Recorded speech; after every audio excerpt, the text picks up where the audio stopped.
ओम नमो भगवते वासुदेवाय। श्रीमद्भागवत महापुराण एकादश स्कंद छठवां अध्याय। देवताओं की भगवान से स्वधाम सिधारने के लिए प्रार्थना तथा यादवों को प्रभास क्षेत्र जाने की तैयारी करते समय उद्धव का भगवान के पास जाना। श्री सुखदेव जी कहते हैं, परीक्षित, जब देवर्षि नारद वासुदेव जी को उपदेश देकर चले गए तब अपने पुत्र सनकादिकों, देवताओं और प्रजापतियों के साथ ब्रह्मा जी, भूतगणों के साथ सर्वेश्वर महादेव जी और मारुत गणों के द्वारा देवराज इंद्र द्वारका नगरी में आए। साथ ही सभी आदित्यगण, आठों वसु, अश्वनी कुमार, ऋभु, अंगिरा के वंशज ऋषि, 11 रुद्र, विश्वदेव, साध्यगण, गंधर्व, अप्सराएं, नाग, सिद्ध, चारण, गुहक, ऋषि, पितर, विद्याधर और किन्नर भी वहां पहुँचे। इन सभी लोगों के आवागमन का उद्देश्य यह था कि मनुष्य का सा मनोहर वेश धारण करने वाले और अपने श्याम सुंदर विग्रह से सभी लोगों का मन अपनी ओर खींचकर रमा लेने वाले भगवान श्री कृष्ण का दर्शन करें, क्योंकि इस समय उन्होंने अपना श्री विग्रह प्रकट करके उनके द्वारा तीनों लोकों में ऐसी पवित्र कीर्ति का विस्तार किया है जो समस्त लोगों के पाप ताप को सदा के लिए मिटा देती है।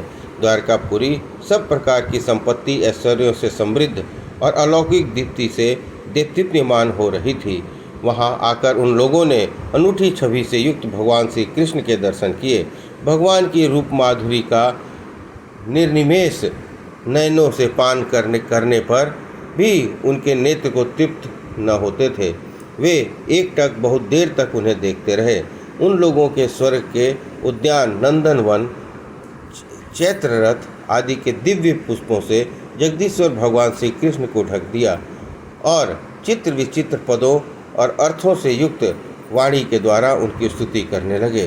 देवताओं ने प्रार्थना की, स्वामी, कर्मों के विकट फंदों से छूटने की इच्छा वाले मुमुक्षु भक्ति भाव से अपने हृदय से जिनका चिंतन करते हैं, आपके उन्हीं चरण कमलों को हम लोगों ने अपनी बुद्धि, इंद्रिय, प्राण, मन, वाणी से साक्षात नमस्कार किया है। अहो आश्चर्य है अजित, आप माइक, रज आदि गुणों में स्थित होकर इस अचिंत्य नामक रूपात्मक प्रपंचों की त्रिगुणमयी माया के द्वारा अपने आप में ही रचना करते हैं, पालन करते और संहार करते हैं।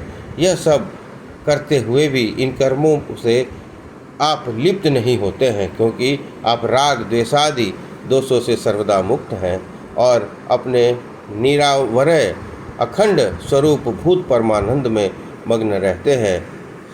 स्तुति करने योग्य परमात्मन जिन मनुष्यों की चित्तवृत्ति राग द्वेषादि से कुलसित हैं, वे उपासना, वेद अध्ययन, दान, तपस्या, यज्ञ आदि कर्म भले ही करें, परंतु उनकी वैसी बुद्धि नहीं हो सकती जैसी श्रवण के द्वारा संपुष्ट शुद्धांतःकरण सज्जन पुरुषों की आपकी लीला कथा कीर्ति के विषय में दिनों दिन बढ़कर परिपूर्ण होने वाली श्रद्धा से होती है। श्लोक 10 से 16 का हिंदी अनुवाद। मननशील मुमुक्षुजन मोक्ष प्राप्ति के लिए अपने शरीर से पिघले हुए हृदय के द्वारा जिन्हें लिए फिरते हैं, 5 रात्र विधि से उपासना करने वाले भक्तजन समान ऐश्वर्य की प्राप्ति के लिए वासुदेव, संकर्षण, प्रद्युम्न और अनिरुद्ध इस चतुर्व्यूह के रूप में जिनका पूजन करते हैं और जितेंद्रिय धीर पुरुष इस स्वर्गलोक का अतिक्रमण करके भगवत धाम की प्राप्ति के लिए तीनों समय जिनकी पूजा करते हैं, याज्ञिक लोग तीनों वेदों द्वारा बतलाई हुई विधि से अपने संयत हाथों में हविष्य लेकर यज्ञ कुंड में आहुति देते उन्हीं का चिंतन करते हैं। आपकी आत्मस्वरूपिणी माया के जिज्ञासु योगीजन हृदय के अंतर्हित में दहर विद्या आदि के द्वारा आपके चरण कमलों का ही अध्ययन करते हैं और आपके बड़े बड़े प्रेमी भक्तिजन उन्हीं को अपना परम इष्ट आराध्य देव मानते हैं। प्रभो, आपके वे ही चरण कमल हमारी समस्त अशुभ वासनाओं, विषय वासनाओं को भस्म करने के लिए अग्नि स्वरूप हो, वे अग्नि के समान हमारे पाप तापों को भस्म कर दे। प्रभु, यह भगवती लक्ष्मी आपके वक्षः स्थल पर मुरझाई हुई बासी बनमाला से भी सौत की तरह स्पर्धा रखती हैं। फिर भी आप इनकी परवाह न कर भक्तों के द्वारा आप बासी माला से भी हुई पूजा भी प्रेम से स्वीकार करते हैं। ऐसे भक्त वत्सल प्रभु के चरण कमल सर्वदा हमारी विषय वासनाओं को जलाने वाले अग्नि रूप हों। अनंत वामनावतार में दैत्यराज बलि की दी हुई पृथ्वी को नापने के लिए अब जब आपने अपना पग उठा ही लिया है, तब वह सत्यलोक में पहुंच गया था। तब यह ऐसा जान पड़ता था मानो कि कोई बहुत बड़ा विजय ध्वज हो। ब्रह्मा जी के पखारने के बाद जिससे गिरती हुई गंगा जी के जल की 3 धाराएं ऐसी जान पड़ती थी मानो उसमें लगी हुई 3 पताकाएं फहरा रही हों। उसे देखकर असुरों की सेना भयभीत हो गई थी और देव सेना निर्भय।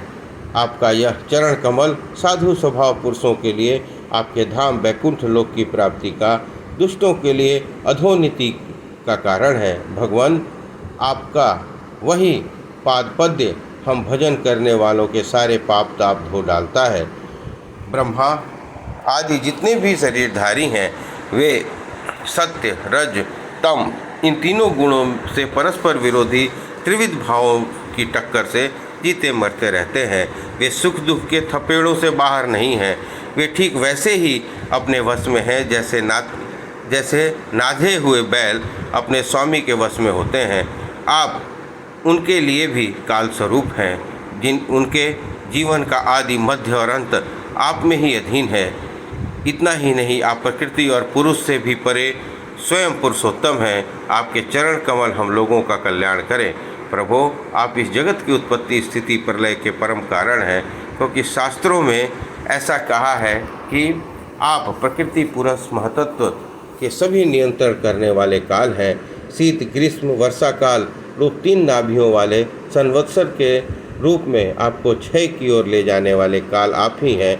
आपकी गति अबाध और गंभीर है। आप स्वयं पुरुषोत्तम हैं। यह पुरुष आपके शक्ति रूप करके अमोघ वीर हो जाता है और फिर माया के साथ संयुक्त होकर विश्व के महतत्व रूप गर्भ का स्थापन करता है। इसके बाद आप महतत्व त्रिगुणमयी माया के अनुसरण करके पृथ्वी, जल, तेज, वायु, आकाश, अहंकार और मन स्वरूप 7 आवरणों परतों वाले इस सुवर्णवर्ण ब्रह्मांड की रचना करते हैं। श्लोक 17 से 29। इसलिए ऋषिकेश, आप समस्त चराचर जगत के अधीश्वर हैं। यही कारण है कि माया के गुण विषमता के कारण बनने वाले विभिन्न पदार्थों का उपभोग करते हुए भी आप उसमें लिप्त नहीं होते। यह केवल आपकी ही बात है। आपके अतिरिक्त दूसरे को स्वयं उनका त्याग करके भी उन विषयों से डरते रहते हैं। 16,000 से अधिक रानी आपके साथ रहती हैं। वे सब आपकी मंद मंद मुस्कान, तीसरी चितवन से युक्त मनोहर भवों के इशारे से और सुर तालापों से प्रौढ़ सम्मोहक काम बाण चलाती हैं और काम कला की विविध रीतियों से आपका मन आकर्षित करना चाहती हैं, परंतु वे भी अपने पूरी पुष्ट काम बाणों से आपका मन तनिक भी न डिगा सकती हैं। वे सफल ही रहीं। आपके त्रिलोकी की पाप राशि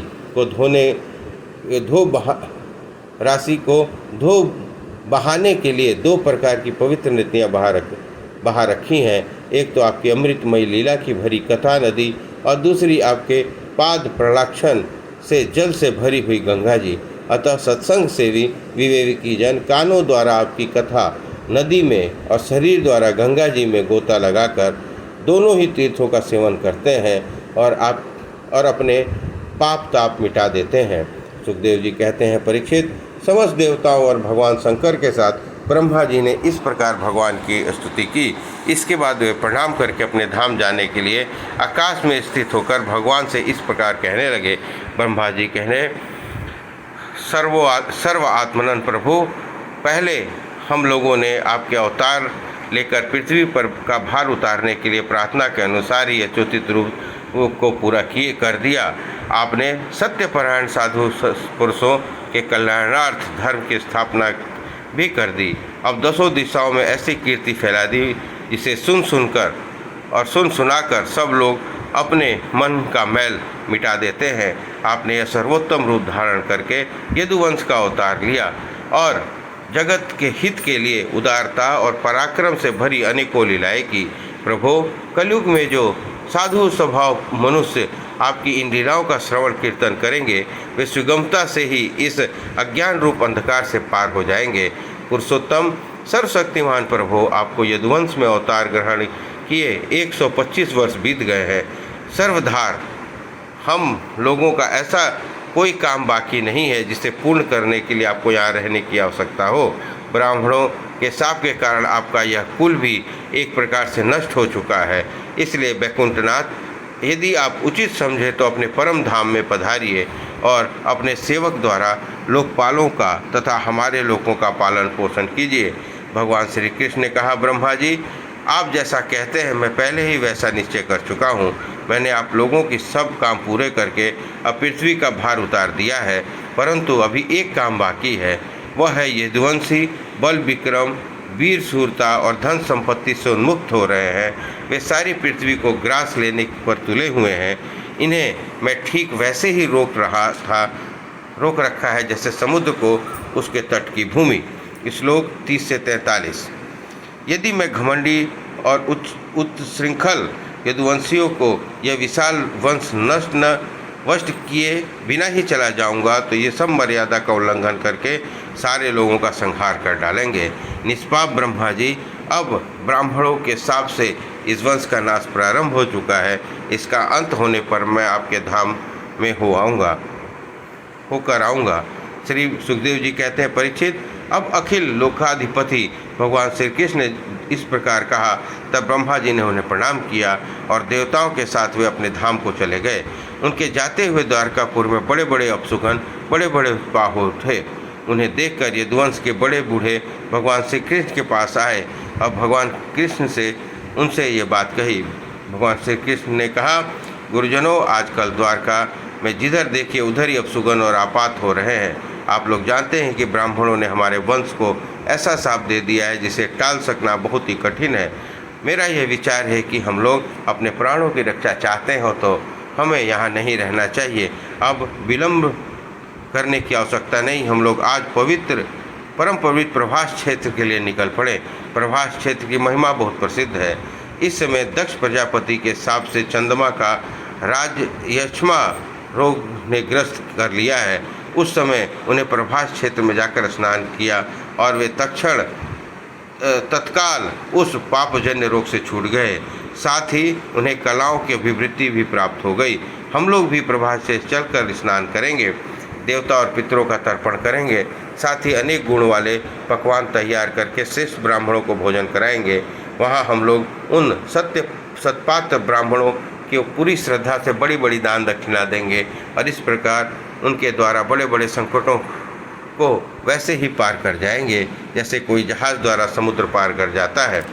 श्री सुखदेव जी बोले, कुलनंदन, जब भगवान श्री कृष्ण ने इस प्रकार आज्ञा दी तब यदुवंशियों के एक मत से प्रभास जाने का निश्चय किया और सब अपने अपने रथ सजाने जोतने लगे। परीक्षित, उद्धव जी भगवान श्री कृष्ण के बड़े प्रेमी और सेवक थे।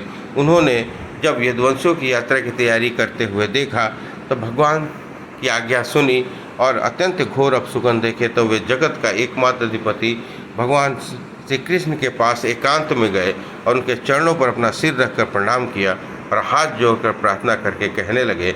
उद्धव जी कहे, योगेश्वर, आप देवाधिदेवों के भी अधीश्वर हैं। आपकी लीला के श्रवण कीर्तन से जीव पवित्र हो जाता है। आप सर्वशक्तिमान परमेश्वर हैं। आप चाहें तो ब्राह्मणों को शाप को मिटा सकते हैं, परंतु आपने वैसा नहीं किया। आपसे मैं ये समझ गया कि अब आप यदुवंशियों का संहार करके इसे समेटकर अवश्य इस लोक का परित्याग कर देंगे।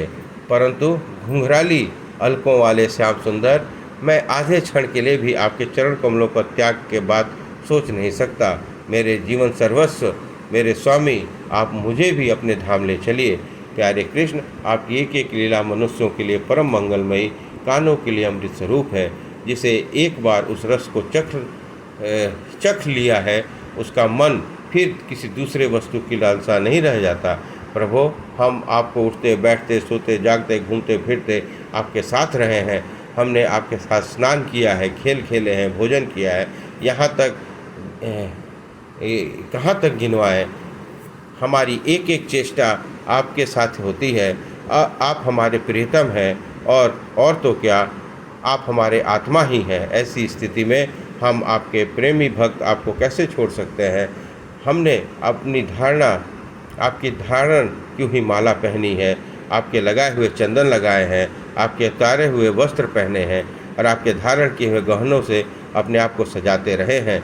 हम आपकी जूठन खाने वाले सेवक हैं, इसलिए हम आपकी माया पर अवश्य ही विजय प्राप्त कर लेंगे। अतः प्रभु, हमें आपकी माया का डर नहीं है, डर तो है केवल आपके वियोग का। हम जानते हैं कि माया को पार कर लेना बहुत ही कठिन है। बड़े बड़े ऋषि मुनि दिगंबर रहकर और आजीवन नैष्ठिक ब्रह्मचर्य का पालन करके आत्मविद्या के लिए अत्यंत परिश्रम करते हैं। इस प्रकार की कठिन साधना से उन सन्यासियों के हृदय निर्मल हो पाते हैं और तब वहीं से वो समस्त वृत्तियों की शांति रूप निष्कर्म अवस्था में स्थित होकर अपने ब्रह्म नामक धाम को प्राप्त होते हैं। महायोगेश्वर, हम लोग तो इस कर्म मार्ग में ही भ्रम भटक रहे हैं, परंतु इतना निश्चित है कि हम आपके भक्तजनों के साथ आपके गुणों और लीलाओं की चर्चा करेंगे तथा मनुष्य की लीला करते हुए आपने जो कुछ किया कहा उसका स्मरण कीर्तन करते रहेंगे। साथ ही आपकी चाल ढाल, मुस्कान चितवन, हास परिहास की स्मृति में तल्लीन हो जाएंगे। केवल इसी से हम दुस्तर माया को पार कर लेंगे। इसलिए हमें माया पर पार जाने की नहीं, आपके विरह की चिंता है। आप हमें छोड़िए नहीं, हमें भी अपने साथ ले चलिए। सुखदेव जी कहते हैं, परीक्षित, जब उद्धव जी ने देवकी नंदन भगवान श्री कृष्ण ने इस प्रकार प्रार्थना की, तब उन्होंने अपने अनन्य प्रेमी सखा और सेवक उद्धव जी से कहा। इस प्रकार एकादश स्कंध 6वां अध्याय संपन्न हुआ।